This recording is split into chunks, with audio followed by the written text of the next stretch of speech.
लोग कहते हैं होता वही है जो नसीब में लिखा हो, और अल्लाह फरमाता है कुरान में, तुम मुझे पुकार कर देखो, मैं नसीब बदलने पर कादिर हूँ। तकदीर सिर्फ वो नहीं है जो लिख दी गई है, अल्लाह ने इंसान को इख्तियार दिया है दुआ का।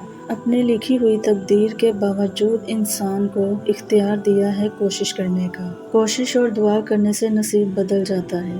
हर चीज़ तुमको तुम्हारे नसीब से नहीं मिलती। कुछ चीज़ों के लिए अल्लाह ने दुआ का इख्तियार दिया है। अगर तुम शिद्दत से उस चीज़ को हासिल करने के लिए दुआ कर रहे हो तो यकीनन अल्लाह वो तुम्हें अता करेगा। हर चीज़ आप नसीब पर नहीं छोड़ सकते, बस दुआ ही है जो नसीब को बदल सकती है। अगर तुम अपने हालात देखोगे तो तुमको सब नामुमकिन ही लगेगा, लेकिन अगर तुम अल्लाह की ताकत और उसकी कुदरत को देखोगे तो क्या है ऐसा पूरी कायनात में जो अल्लाह के दस्ते कुदरत में ना हो। तुम्हारे लिए रास्ते मुश्किल हैं, लेकिन अल्लाह के लिए तो कुछ मुश्किल नहीं। वो जब चाहे जहाँ से भी चाहे तुम्हारे लिए आसानियों के असबाब निकाल सकता है। बेशक जब अल्लाह तुम्हारे दिल से किसी चीज़ का ख्याल नहीं निकालता और तुम्हें मुसलसल दुआ मांगने की तौफीक भी देता है, तो जान लो वो तुम्हें उस चीज़ से नवाजना चाहता है। वो दुआ अनकरीब कबूल होने वाली है। कबूलियत और मौजज़ों के असबाब और वसीले खुद ही बन जाएंगे मुकर्रर वक्त में। तुम्हारा काम है बस यकीन से दुआ करना और बाकी सारी चीज़ असबाब बनाने वाले पे छोड़ देना। जिसने दुआ का ख्याल तुम्हारे दिल में डाला है वो उसको मुकम्मल करने पे भी कुदरत रखता है। बेशक तुमने दुआ कर ली तो यकीन रखो तुम्हारा रब दुआओं को बेहतरीन तरीके से कबूल करता है, और बहुत जल्द अल्लाह तुम्हारी चाहत को राहत बनाकर तुम्हारे करीब ले आएगा और तुम्हें खबर भी नहीं होगी। तुम जो कर सकते थे तुमने कर लिया, अब अल्लाह की बारी है। जो अल्लाह ने तुम्हारे लिए लिखा है वो इम्तिहान के लिए तुमसे दूर तो जा सकता है, लेकिन किसी और को कभी नहीं मिल सकता, और जिसे दुआओं में मांगा जाए उसे तुम्हारा नसीब भी तुमसे नहीं छीन सकता।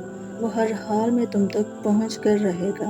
अल्लाह तो कातिबे तकदीर है, वो मिटाकर नए सिरे से तकदीर लिख भी सकता है। वो जहाँ से चाहे कहानी का रुख मोड़ भी सकता है। वो जैसे चाहे अंजाम को बदल सकता है। दुआओं से तकदीर के रुख मोड़ दिए जाते हैं। बस तुम कभी भी अपने अल्लाह से नाउम्मीद मत होना। अब ये जो वक्त चल रहा है ये आखिरी इम्तिहान है। ये जो सब्र है बस इसके बाद तुम्हारे लिए राहत है। ये जो वक्त है गम का, दुख का नहीं है। तुमने कितनी हिम्मत रखी है यहाँ तक आने के लिए, अल्लाह तक पहुँचने के लिए। जो रास्ता तुमने अल्लाह का चुना था जिस दिन, कामयाबी तो तुम्हारी उसी लम्हे में लिख दी गई थी। तुम्हें वो सब मिलेगा जिसका तुम्हें बेसब्री से इंतज़ार है। ये मायूसी का नहीं, खुशी का वक्त है। तुम बस हर उसकी अता पर शुक्र करो। शुक्र करने वालों को अल्लाह बहुत पसंद करता है। तुम क्यों गमगीन होते हो?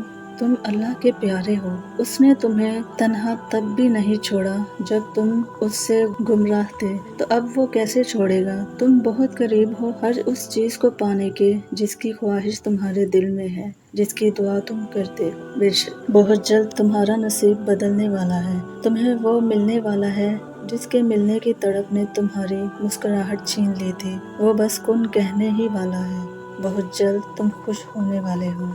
अगर कभी आप जो अल्लाह से मांग रहे हैं वो ना मिले, या कभी आपकी चाहत आपसे दूर कर दी जाए, तो ना उम्मीद नहीं होना, क्योंकि आपका रब हर चीज़ पर कादिर है। ये आजमाइश का हिस्सा भी हो सकता है। शैतान आपके दिल में वसवसे डालेगा, मगर आपने अपना यकीन हमेशा कायम रखना है, क्योंकि वसीला हमारे रब ने बनाना है, लोगों ने नहीं। कोई कितना ही मुखालिफ क्यों ना हो, अगर मेरे रब की रज़ा होगी तो हर चीज़ अता कर दी जाएगी। तुम्हारी मनपसंद चीज़ की तलब तुम्हें अल्लाह के करीब ले गई है ना, ये तो अल्लाह को बहुत पसंद है जब उसका बंदा उसके करीब हो जाए। अल्लाह तुम्हारी ख्वाहिश अधूरी नहीं छोड़ेगा, तुम्हें नवाजेगा बहुत जल्द। बस तवक्कुल से मांगते रहना। जब अल्लाह पाक तुम्हारी दुआओं पे राज़ी हो जाता है तो वो ये नहीं देखता कि दुनिया इस चीज़ पर मुतमईन है कि नहीं, और ना ही अल्लाह पाक को इस बात से कोई फ़र्क पड़ता है कि इसकी दुआ की कबूलियत में कितनी रुकावटें हैं। वो जब इरादा बांध लेता है तो नामुमकिन की सारी गिरें अपने आप खुल जाती हैं। सब कुछ अल्लाह पे छोड़ दो, फिर आप देखोगे कि तकदीरें कैसे बदलती हैं। अपनी पसंद को अल्लाह के सामने जाहिर करो। बेशक जो दिल में ख्याल डाल सकता है वो नसीब में भी लिख देगा। جب تم اللہ تعالیٰ سے دل کھول کے آنسو بہا کے اپنی پسندیدہ چیز کا اظہار کرو گے تو یقین رکھو گے وہ تمہیں ضرور عطا کرے گا۔ وقت لگے گا کیونکہ کیا پتہ وہ چیز ابھی تمہارے لیے بہتر ہی نہ ہو جو تم مانگ رہے ہو، اور کیا پتہ اللہ تعالیٰ کو تمہارا مانگنا اور تمہاری شدت اتنی پسند آ گئی ہو کہ وہ تمہیں انتظار کروانا چاہ رہا ہو۔ لیکن یاد رکھنا، اللہ تعالیٰ کن انہی کی دعاؤں پر فرماتا ہے جو اللہ سے آخر تک مانگتے رہیں، اور تم اللہ ہی سے مانگتے رہنا، بے شک اس کی مدد قریب ہے اور وہ معجزوں کا مالک ہے۔ انسان کا یقین مضبوط ہونا چاہیے، دعا کے معاملے میں وہ انتظار ہی نہیں کرتا، کچھ وقت گزرتے ہی وہ تھکنے لگتا ہے، مایوس ہو جاتا ہے کہ ہماری دعائیں قبول کیوں نہیں ہوتی، انہیں لگتا ہے ہمارے لیے معجزے نہیں ہوں گے، لیکن معجزے تو ان کے لیے ہوتے ہیں جو اللہ پر کامل یقین رکھتے ہیں۔ ایک طرف تم کہتے ہو مجھے رب پر یقین ہے، دوسری طرف تم کہتے ہو میں دعا مانگتے مانگتے تھک گیا ہوں، ٹوٹ گیا ہوں، لیکن تم صبر نہیں کرتے۔ وہ اللہ تمہیں صبر ہی کا صلہ تو دینا چاہتا ہے، صبر کے بدلے ہی تو معجزہ عطا کرتا ہے، لیکن تم صبر نہیں کرتے۔ اس یقین کے سفر میں تمہیں تھکنا نہیں ہے، تم ٹوٹ جاؤ تب بھی یقین کرو، تم تھک جاؤ تب بھی یقین کرو کہ میرا اللہ کوئی نہ کوئی راستہ بنائے گا، کیونکہ وہ ہر چیز پر قادر ہے۔ بے شک کوئی تمہارے ہاتھ سے تو چھین سکتا ہے لیکن تمہارے نصیب سے نہیں، جو تمہارے لیے اللہ نے بنایا ہے وہ آخر میں تمہارے پاس ہی آئے گا۔ اگر آج آزمائش ہے تو اس آزمائش کے بعد تمہارے لیے وہی ساری چیزیں ہیں جس سے تمہیں آج آزمایا جا رہا ہے۔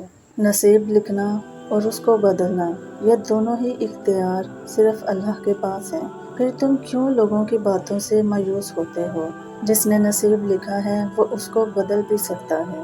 یاد رکھو اللہ کی دسترس سے کچھ بھی باہر نہیں ہے۔ تمہاری مانگی ہوئی دعا کے راستے تھوڑے مشکل ہوں گے، غم اور پریشانی کا بسیرا بھی ہوگا، مگر یقین کرو منزل تمہاری کن ہی ہوگی انشاءاللہ۔ اللہ کی حکمت وہاں سے شروع ہوتی ہے جہاں تمہاری سوچ ختم ہوتی ہے۔ تمہارا صبر، یقین اور مسلسل مانگی گئی دعائیں تمہیں اللہ کے راستوں پر چلنا سکھا دیتی ہیں اور تم اپنی منزل پا جاتے ہو۔ غم شدت پکڑ جائے تو آنکھیں خود بخود آسمان کی جانب اٹھنے لگتی ہیں۔ تم یہاں ہو کیونکہ اللہ تمہیں یہاں لانا چاہتا تھا۔ جو کھو دیا تم نے وہ اللہ کی مصلحت کا حصہ تھا۔ تم اللہ سے اسے دوبارہ مانگ رہے ہو کیونکہ اللہ نے تمہیں دعا کا راستہ دکھایا ہے اور تمہارا دل دعا کی جانب موڑ دیا ہے۔ یہ سب اللہ کی مرضی سے ہوا ہے، تو پریشان کیوں ہو؟ ان دعاؤں کو معجزوں میں بدلنا اللہ کا کام ہے، تو تم صرف دعا کرو جو تمہارا کام ہے۔ اللہ کے کام کی فکر چھوڑ دو کیونکہ وہ اپنے کام کرنا بخوبی جانتا ہے۔ تمہاری اللہ سے لگائی ہوئی امیدوں پر سوچوں کے بند نہ باندھو، وہ تو رب کریم ہے، رحمان اور رحیم ہے، جس نے تمہیں دعاؤں کی توفیق دی ہے، وہی اس چیز کو تمہاری تقدیر کے صفوں میں شامل کرنے پر قادر ہے۔ ویورز، ویڈیو اچھی لگی ہے تو لائک کیجیے گا، چینل کو سبسکرائب کیجیے گا اور کمنٹ سیکشن میں اپنی رائے کا اظہار ضرور دیجیے گا۔ دعا ہے کہ اللہ پاک آپ سب کو اپنے حفظ و امان میں رکھے، خیر و عافیت سے رکھے۔ اللہ تعالیٰ آپ سب کی تمام نیک دلی حاجات کو پورا کرے۔ دعا میں یاد رکھیے گا۔ اللہ نگہبان۔